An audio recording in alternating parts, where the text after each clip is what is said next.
3 विधायक भारतीय जनता पार्टी के 8 विधायकों के ऊपर भारी पड़ गए।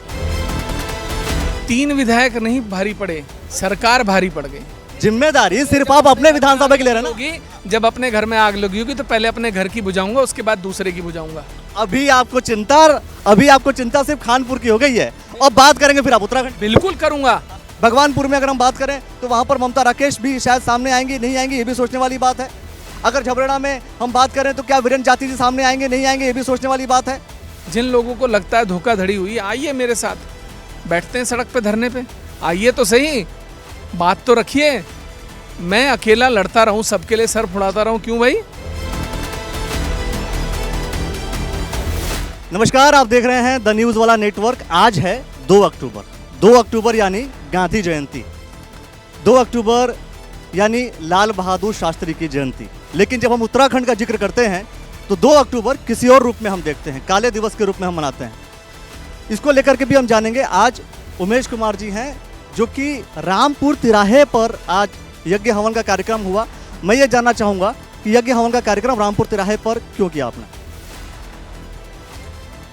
रामपुर तिराहे पर यज्ञ का कार्यक्रम पहली बार नहीं हुआ। 2017 से लगातार हर वर्ष हम यहाँ आते हैं, हवन करते हैं, हम भंडारे का आयोजन करते हैं। पिछले 2 साल लगातार हमने यहाँ 1 किलोमीटर लंबे झंडे का ध्वजारोहण किया।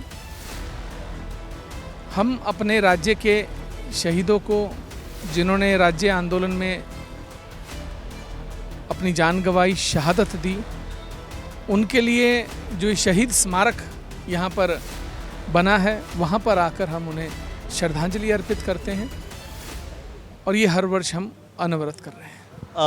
कुछ समय पहले दिनेशानंद भारती जी ने एक वाक्य बोला था कि आपको चिंता अपने विधानसभा की नहीं, विधानसभा को छोड़कर के पूरे उत्तराखंड का भ्रमण करते हैं, पूरे उत्तराखंड के मुद्दे को लेकर के आप चलते रहते हैं। इसको लेकर के क्या कहेंगे आप? क्योंकि कहीं ना कहीं वो आरोप लगा रहे हैं कि आपका ध्यान खानपुर की तरफ नहीं है और फिर उसको लेकर के विवाद भी चल रहा है।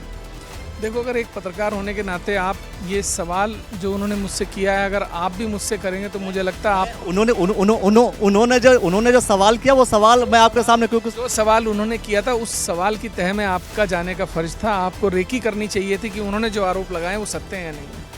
अब एक काम करता हूँ, उनके आरोप को छोड़ करके उनके आरोप को जोड़ते हुए मैं एक बात करता हूँ। हरिद्वार जिले में पूरा जिला पंचायत का चुनाव हुआ। इस चुनाव में लगभग कई लोगों ने इस चीज़ को देखा कि किस तरीके से रिकाउंटिंग हुई और किस तरीके से लोकतंत्र की हत्या को लेकर के जनता ने सड़क पर, ये क्यों नहीं कहते कि धांधली हुई? सीधा बोलो। तो धांधली हुई, आप कह रहे हैं धांधली हुई और जनता ने भी कह दिया धांधली हुई। उस केस में मैं ये देख रहा हूँ कि 3 विधायक भारतीय जनता पार्टी के 8 विधायकों के ऊपर भारी पड़ गए।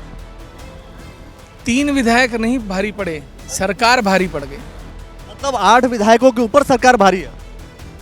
देखिए, ऐसा मुझे नहीं लगता, आपको नहीं लगता कि अगर हम विधानसभा में जाकर के, आप विधानसभा में जाकर के अगर ये 8 विधायक, ऐसा अखिलेश, मेरे ऊपर तो कोई सरकार भारी नहीं। हमने किसी सरकार के बोझ को आज तक माना ही नहीं। सरकार के बोझ तले जो दबे होंगे वो सरकार का बोझ मानते होंगे। हम पर सरकार का कोई एहसान नहीं है और ना हम सरकार के रहमो करम पर जिंदा हैं। लेकिन आपके रहते हुए धांधली हो गई ना फिर? मेरे रहते हुए धांधली नहीं, सरकार ने धांधली। देखिए, ये एक चुनाव ऐसी प्रक्रिया है, सुन लो, इस प्रक्रिया में आप डायरेक्ट इंटरवीन करके कुछ नहीं कर सकते, क्योंकि चुनाव आयोग जो है एक वो ऐसी बॉडी है जिसके खिलाफ आप धरना प्रदर्शन, किसी भी प्रकार का कार्य नहीं कर सकते। आप आरोप क्या हुआ है, सरकार ने क्या किया है, सबको मालूम है।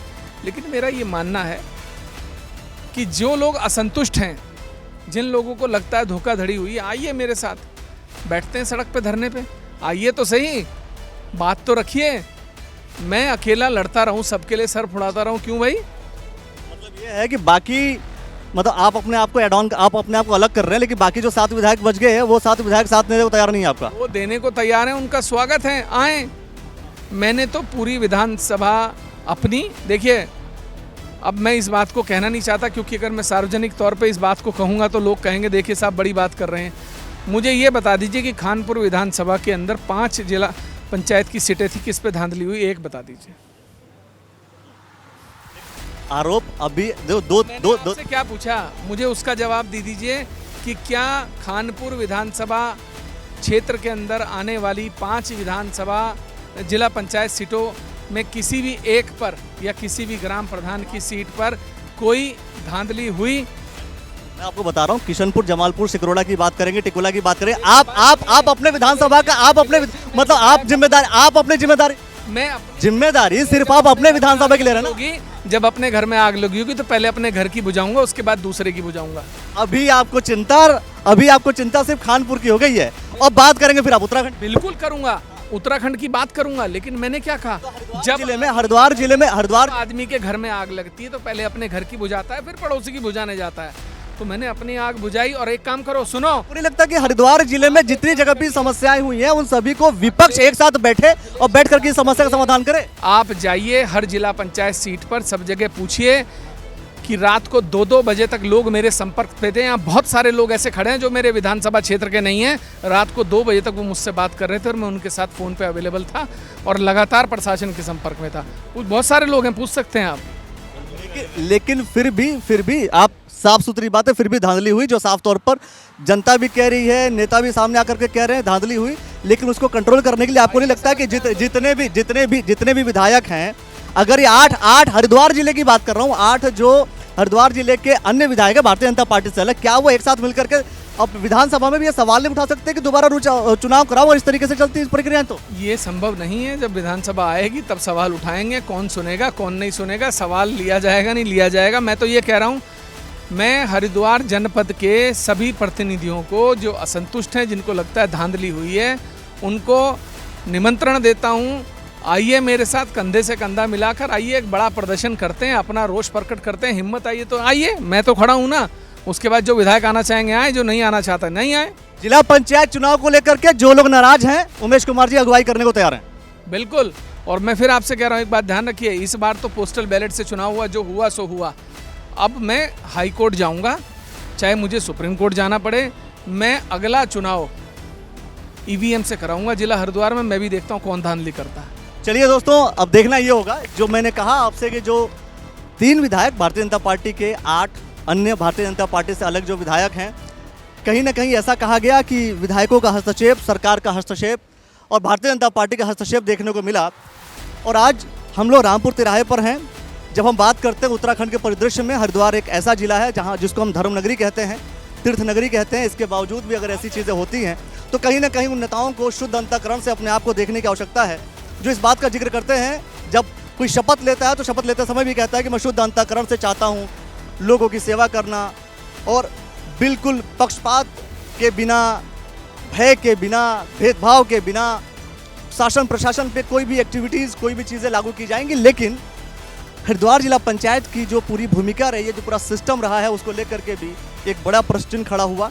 फिलहाल हम रामपुर तिराहे पे खड़े हैं और बहुत बार इस विषय को लेकर के चर्चा होंगी। उमेश कुमार ने साफ तौर पे कह दिया कि जिन लोगों को तकलीफ है, अगुवाई करने को तैयार हैं, आप आ सकते हैं। लेकिन सोचने वाली बात है, अन्य जो विधायक हैं, क्या उनके विधानसभाओं में ठीक हुआ है? क्योंकि इन्होंने एक बात भी कह दी कि खानपुर में ऐसा कोई गड़बड़ नहीं हुआ, अगर खानपुर में कुछ गड़बड़ हुआ है तो हमारे पास आओ, सबसे पहले अपना घर देखेंगे। इसका मतलब बाकी जो विधायक हैं, अगर उनके साथ कोई समस्या नहीं है, वो सामने आकर के नहीं बोल रहे हैं, मतलब वहाँ पर ऐसी कोई धांधली नहीं हुई है। भगवानपुर में अगर हम बात करें तो वहाँ पर ममता राकेश भी शायद सामने आएंगी, नहीं आएंगी, ये भी सोचने वाली बात है। अगर झबरेड़ा में हम बात करें तो क्या वीरेंद्र जाति जी सामने आएंगे, नहीं आएंगे, ये भी सोचने वाली बात है। अन्य जो विधानसभाएं हैं, क्या अन्य विधानसभाओं में भी ऐसी गलतियां हुई हैं तो उस विधानसभाओं के क्या विधायक सामने आएंगे या नहीं आएंगे, ये सोचने वाली बात है। क्योंकि आपके हक के लिए लड़ने के लिए ही आपसे वोट लिया जाता है, फिर आपके हक के लिए लड़ता कौन है? क्योंकि लोकतंत्र पे सबसे बड़ा प्रश्न चिन्ह खड़ा हो जाता है कि ज़बरदस्ती अगर आप प्रक्रियाएं अपनाएंगे तो लोकतंत्र पर एक प्रहार होगा। सरकार, सेंटर में भी बीजेपी, स्टेट में भी बीजेपी, अब हर जगह बीजेपी की सरकार बनाने के लिए क्या ज़बरदस्ती प्रक्रियाएं करना जरूरी है? ये सोचने वाली बात है। आप देखते रहिए द न्यूज़ वाला नेटवर्क। बहुत बहुत शुक्रिया, बहुत बहुत धन्यवाद।